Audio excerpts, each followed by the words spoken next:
আসসালামু আলাইকুম ওয়া রাহমাতুল্লাহি ওয়া বারাকাতুহু।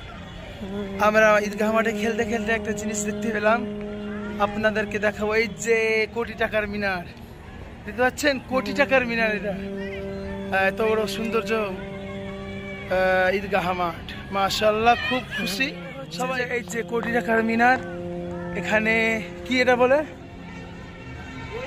আল্লাহ, এখানে নামাজ পড়া হয় ঈদের।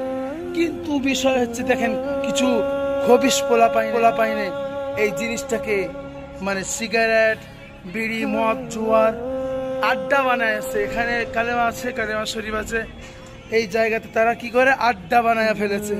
আল্লাহর কসম, যারা জিম্মেদার আছে এই ঈদগাহ মাঠে, তাদেরকে আল্লাহ তাআলা পাকড়াও করবে কাল কিয়ামতের দিন। কি করবে না? এ করবে তো, বলো হ্যাঁ। আরে এর হেফাজতের দায়িত্ব কাদের? আমরা মুসলমানদের। তার জন্য তো বাবরি মসজিদ এখন গ্রেফতার করে ফেলেছে হারামখোরের বাচ্চা মোদি, এটাকেও তাই বলছি, সময় থাকতে যারা জিম্মেদার আছে এই ঈদগাহ মাঠে, তারা এগুলো ঠিকঠাক না করলে আল্লাহ তাআলার গজব আসবে। দেখেন বিড়ি, সিগারেট, গুটখা, পান, এখানে তো নামাজ পড়ে নাপাক হয়ে যাবে। নাপাক হবে না? আপনাদের মসজিদে যদি ফ্রি ফায়ার সিগারেট যদি খায়, তো আপনারা কি করবেন? কেলাবে না? বাস নিয়ে মারবেন। তেমনি এই জায়গাতে বিড়ি সিগারেট খাচ্ছে, তাহলে কি করবেন? খেতে বলবেন নাকি? খেতে বলবেন? আল্লাহ সকলকে হেদায়েত দান করুক, বলেন আমিন।